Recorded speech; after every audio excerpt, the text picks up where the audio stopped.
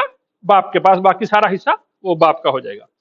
فَإِن كَانَ لَهُ إِخْوَةٌ، یہ تو وہ صورت بنتی ہے کہ ایک آدمی کی اولاد نہیں تھی، صرف ماں باپ تھے، اور ماں باپ کے علاوہ اس کے بہن بھائی بھی نہیں تھے.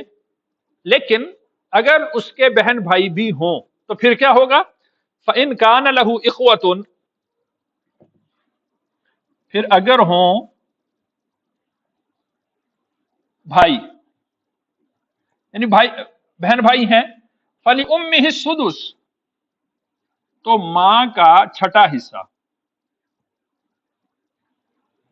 ماں کا حصہ کم ہو جائے گا، اس سے باپ کے حصے پر کوئی فرق نہیں پڑے گا، باپ کے حصے پر بھی کوئی فرق نہیں پڑے گا، اور پھر ان بہن بھائیوں کو بھی کچھ نہیں ملے گا، ان بہن بھائیوں کو بھی کچھ نہیں ملے گا.